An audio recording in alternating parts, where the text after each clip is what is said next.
Hello student, मैं doctor Pankaj Tiwari. हमारे YouTube channel NIT school of mathematics में आप सभी का स्वागत है। स्टूडेंट, आज हम डिस्कस करने वाले हैं कन्वोल्यूशन थ्योरम। तो स्टूडेंट, आज हम कन्वोल्यूशन थ्योरम का स्टेटमेंट आपको बताएंगे, कन्वोल्यूशन थ्योरम होती क्या है और प्रॉब्लम में किस तरीके से अप्लाई होती है। जैसा कि मैंने आपसे कहा था कि कन्वोल्यूशन थ्योरम का प्रूफ भी हमें डिस्कस करना है, तो प्रूफ आज के वीडियो में हम डिस्कस नहीं करेंगे। आज के वीडियो में स्टेटमेंट और उसको अप्लाई कैसे करते हैं वो सारी चीजें हम आपको बताएंगे। नेक्स्ट वीडियो में या उससे आने वाले वीडियो में हम आपको प्रूव करके भी दिखाएंगे। तो चलिए स्टूडेंट देख लेते हैं कन्वोल्यूशन थ्योरम। तो स्टूडेंट लिखा हुआ है statement, if Laplace inverse transform of fs is equal to ft। ये तो लाप्लास इनवर्स ट्रांसफॉर्म की डेफिनेशन है कि अगर फंक्शन ऑफ s का लाप्लास इनवर्स ट्रांसफॉर्म निकालोगे तो ft आएगा। सेम हमने एक दूसरा फंक्शन लिया कि gs का अगर लाप्लास इनवर्स निकालोगे तो gt आएगा। क्लियर है? अब वो ये कह रहे हैं कि कन्वोल्यूशन में होता क्या है कि ये दोनों फंक्शन का अगर हम मल्टीपल करके लाप्लास इनवर्स ट्रांसफॉर्म निकालते हैं तो वो ये आता है। क्या आता है? 0 से t sine of the integration limit 0 से t fu gt minus u into du। तो ये चीज आपको क्या रखनी है, याद रखनी है कि एक फंक्शन का लाप्लास इनवर्स ये होता है, दूसरे फंक्शन का लाप्लास इनवर्स ट्रांसफॉर्म ये होता है। यदि इन दोनों फंक्शन के मल्टीपल का हम लाप्लास इनवर्स ट्रांसफॉर्म निकालेंगे तो क्या आएगा? ये आएगा। बस क्लियर है? तो अब जो भी प्रॉब्लम हमें दी होगी उसमें हमें क्या दिए होंगे? दो फंक्शन दिए होंगे जिनका हमें लाप्लास इनवर्स निकालना होगा। तो ऐसी प्रॉब्लम को सॉल्व करने के लिए हम कन्वोल्यूशन थ्योरम का यूज करेंगे। आपने फूरियर ट्रांसफॉर्म में भी आप जो है क्या पढ़ोगे? कन्वोल्यूशन पढ़ोगे। चलिए आप डिस्कस कर लेते हैं। देखो एक प्रॉब्लम दी है, apply convolution theorem solve Laplace inverse transform of s upon s square plus a square का होल स्क्वायर। तो स्टूडेंट आप देखें, इस प्रॉब्लम को आप कुछ इस तरीके से लिख सकते हैं, क्या? Laplace inverse transform of s divided by s square plus a square. ये लिखा हुआ है s square plus a square का होल स्क्वायर, और इसको आप लिख सकते हो 1 upon s square plus a square. तो देखो आप यही लिखा है s divided by s square plus a square का होल स्क्वायर। और थोड़ा सा ध्यान से देखो आप, तो ये जो है दो फंक्शन है, एक फंक्शन ये दिया है, एक फंक्शन ये दिया है। तो यही तो कन्वोल्यूशन कहती है कि दो फंक्शन के मल्टीपल का अगर लाप्लास इनवर्स निकालना है तो आप इस फॉर्मूले का यूज करके उसको निकाल सकते हैं। क्लियर है? चलिए, तो आपको ये भी पता है कि एक फंक्शन को हमें क्या मानना होगा? ft मानना होगा, मतलब fs मानना होगा, और दूसरे फंक्शन को आपको gs मानना होगा। तो बस यहां हमें वही सारी चीजें करनी है। तो हम यहां लिखेंगे now fs is equal to आपका हुआ s divided by s square plus a square and gs is equal to हुआ 1 upon s square plus a square. ठीक है ना? अब इनका लाप्लास निकाल दो। देखो fs ये आ गया, gs ये आ गया। अब इन दोनों के लाप्लास निकालने हैं, लाप्लास इनवर्स। तो हम लाप्लास इनवर्स निकालेंगे किसका? fs का। जब fs का लाप्लास इनवर्स निकालोगे तो Laplace inverse s divided by s square plus a square निकालना होगा। एंड आप लाप्लास इनवर्स निकालोगे gs का, तो gs का लाप्लास इनवर्स ट्रांसफॉर्म आएगा Laplace inverse transform of 1 upon s square plus a square. निकालो जरा।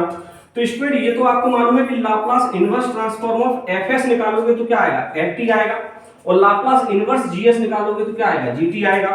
तो यहां तो आप ft रख सकते हो इज इक्वल टू, इसका लाप्लास इनवर्स निकालोगे तो देखो सीधा सीधा फॉर्मूला है किसका? cos at का। क्लियर है? यहां आगे बढ़ेंगे, लाप्लास इनवर्स gs निकालोगे तो देखो gt आएगा। लाप्लास इनवर्स ट्रांसफॉर्म आप इसका निकालोगे तो इसके लिए आपको a से ऊपर नीचे मल्टीपल करना पड़ेगा। तो 1 अपॉन a आप बाहर लोगे और a upon s square plus a square formula होता है sin at का। तो ये आपका ft हुआ और ये आपका gt हुआ। क्लियर है? अब हम लिखेंगे नाउ बाय या नाउ अप्लाई कन्वोल्यूशन थ्योरम। और कन्वोल्यूशन थ्योरम यही तो कहती है कि हमें लाप्लास इनवर्स ट्रांसफॉर्म निकालना है किसका? fs और gs का। तो हम लिखेंगे fs into gs is equal to, तो इसका इनवर्स लाप्लास ट्रांसफॉर्म क्या होता है? फॉर्मूला 0 से t fu और हो जाएगा g t minus u into d। तो बस जहां जहां fs है तो हमें ये fs की वैल्यू रख देनी है, ये वाली, और जहां gs दिया है वहां gs की वैल्यू रख देनी है। तो आइए हम इसको सॉल्व करके देखते हैं। चलिए आगे देखेंगे, तो इसको हम ऐसे लिख सकते हैं Laplace inverse transform of fs। तो fs की वैल्यू ये है, gs की वैल्यू ये है, तो इसको हम लिख सकते हैं s divided by S square plus A square into 1 divided by S square plus A square. ये तो देखो ये हो गया। अब इसको अप्लाई कर रहे हैं तो 0 से t हमने क्या की लिमिट ले ली।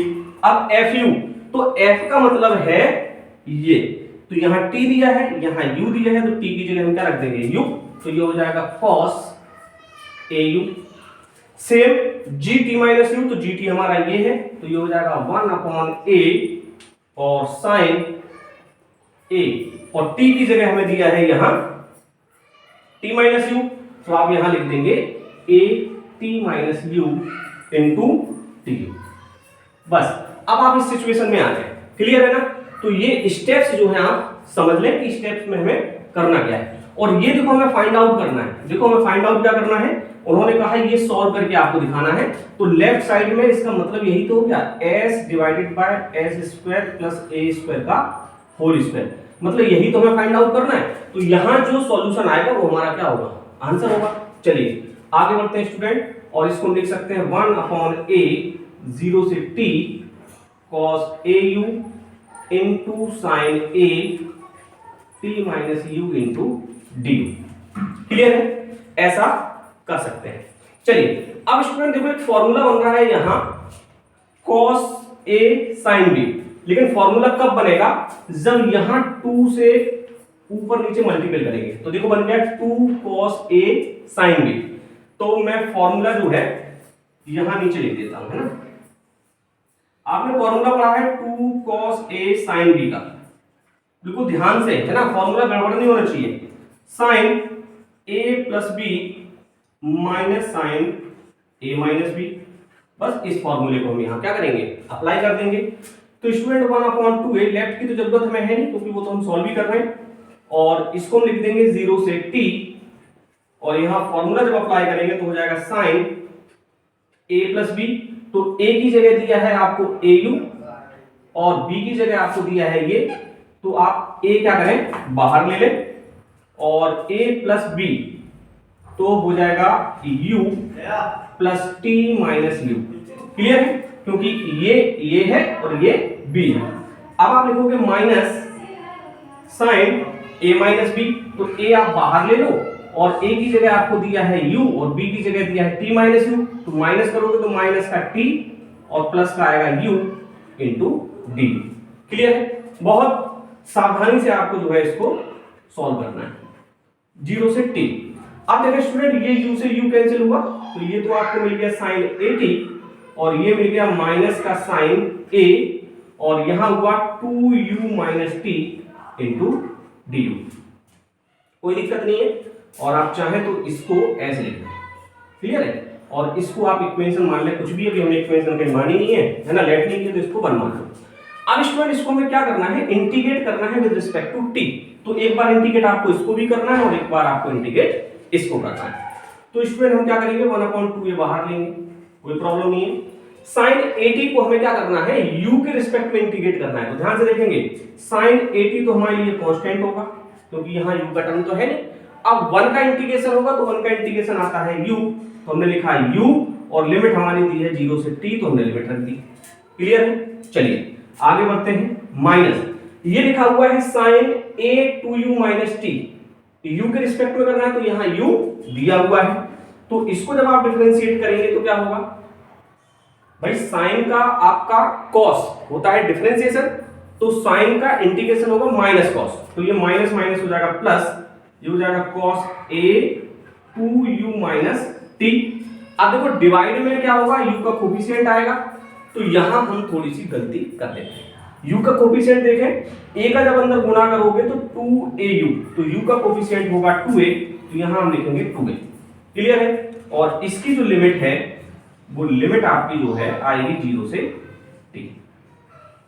क्लियर स्टूडेंट, तो ये इंटीग्रेशन हो गया। अब हमें लिमिट पुट करनी है, तो देखो लिमिट कैसे पुट करेंगे, 1/2a, ये हुआ साइन 80, और इसमें लिमिट रखी तो t माइनस 0 होगा, मतलब यहां केवल क्या आएगा, t आएगा।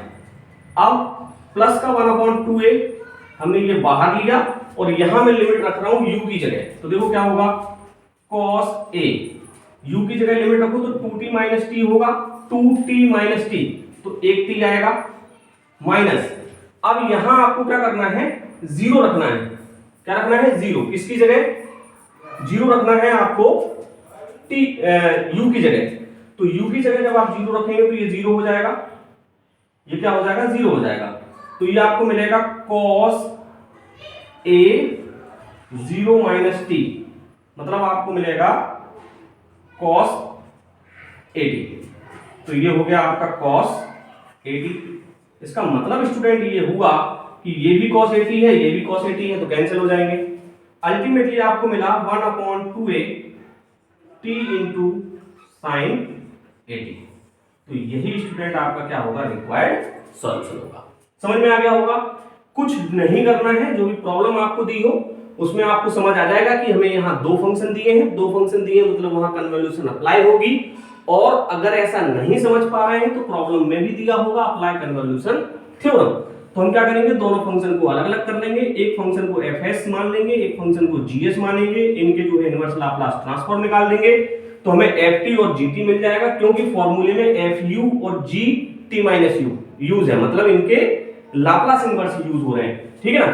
तो हमने ये देखो निकालने के बाद कन्वोल्यूशन थ्योरम अप्लाई करेंगे तो हम बिल्कुल यहां पहुंच जाएंगे। इस फॉर्मूले की हेल्प से हम जो है इस टाइप की प्रोसेस बना लेंगे। तो अलग अलग क्वेश्चन की सिचुएशन थोड़ी सी अलग बन सकती है, तो हम इस पर बेस्ड कुछ और प्रॉब्लम आपके साथ डिस्कस करेंगे। तो आई होप स्टूडेंट आपको वीडियो लेक्चर पसंद आया होगा। वीडियो अगर पसंद आया तो वीडियो को लाइक करें। चैनल अगर आपने सब्सक्राइब नहीं किया है तो चैनल सब्सक्राइब कर लें और अपने दोस्तों के साथ इनको शेयर जरूर करें और बने रहें, देखते रहें NIT school of mathematics. Thank you guys.